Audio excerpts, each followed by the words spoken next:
Hello again, and thank you for joining me.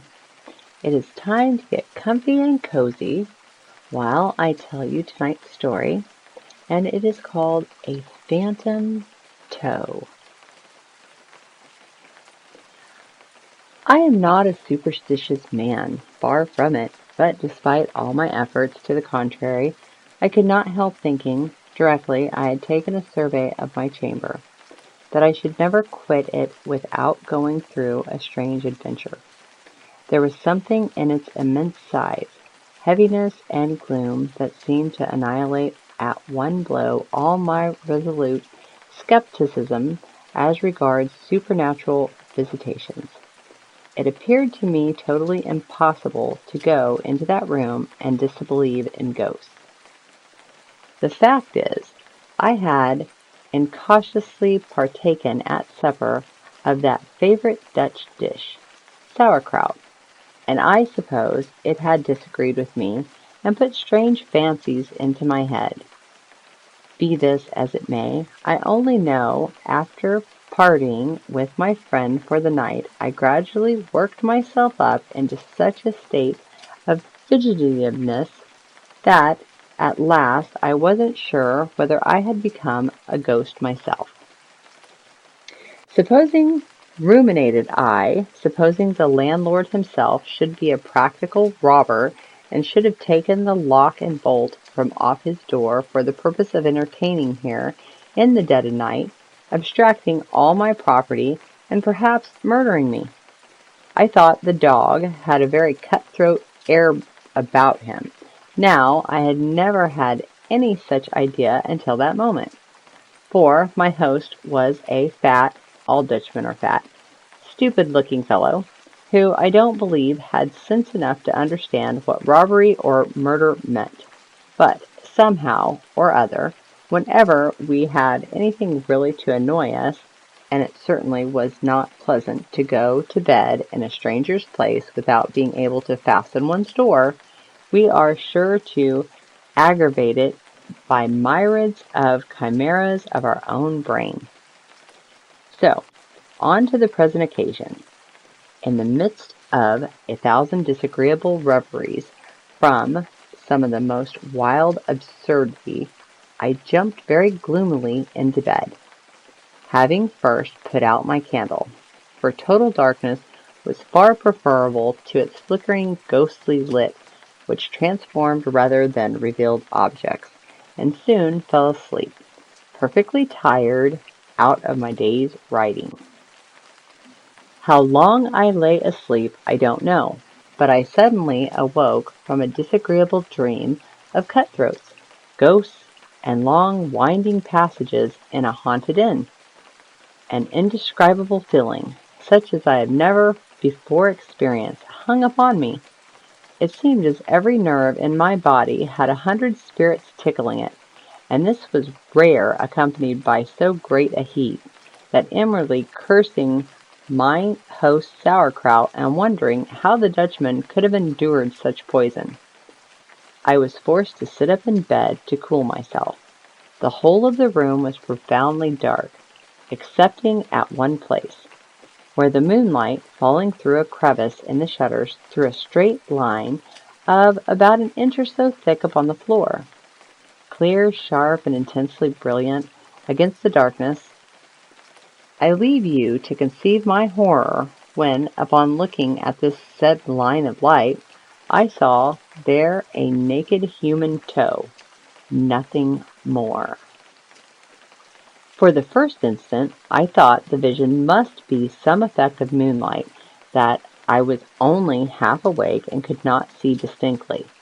So I rubbed my eyes 2 or 3 times and looked again. Still, there was the accursed thing, plain, distinct, immovable, marble-like in its fixedness and rigidity, but in every else horrible human. I am not easily frightened man.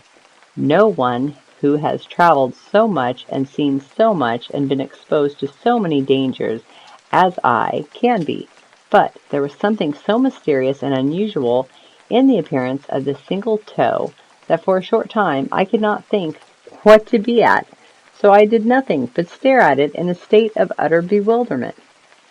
At length, however, as the toe did not vanish under my steady gaze, I thought I might as well change my tactics, and remembering that all midnight invaders, be they thieves, ghosts, or devils, dislike nothing so much as a good noise. So I shouted out in a loud voice, "Who's there?" The toe immediately disappeared into the darkness. Almost simultaneously with my words, I leaped out of bed, rushed towards the place where I had beheld the strange appearance.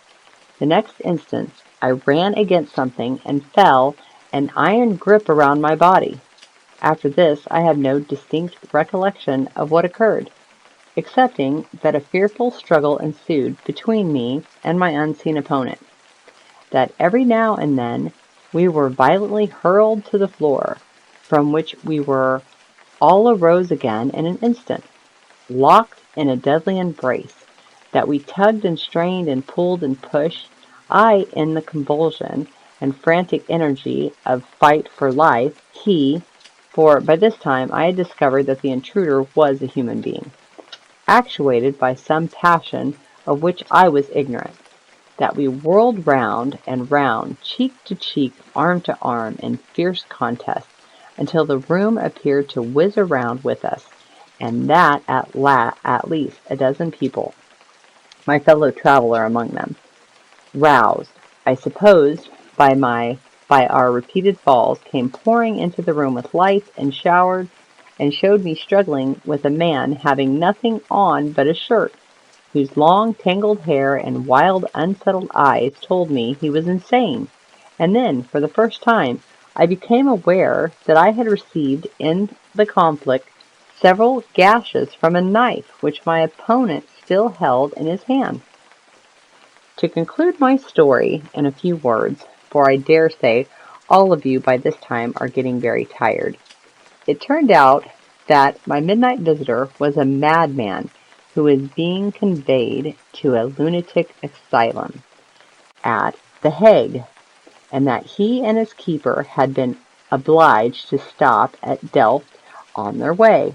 The poor fellow had contrived during the night to escape from his keeper, who had carelessly forgotten to lock the door of his chamber, and, with that irresistible desire to shed blood particularly to many insane people, had possessed him of a pocket-knife belonging to the man who had charge of him, entered my room, which was most likely the only one in the house unfastened, and was probably meditating the fatal stroke when I saw his toe in the moonlight, the rest of his body being hidden in the shade.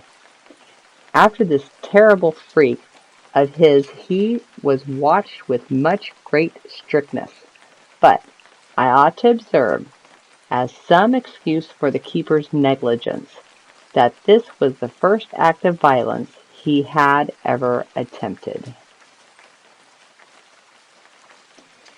Thank you so much for listening. I hope you enjoyed tonight's story. Feel free to subscribe, like, or leave a comment. I would love to hear what you think about the story.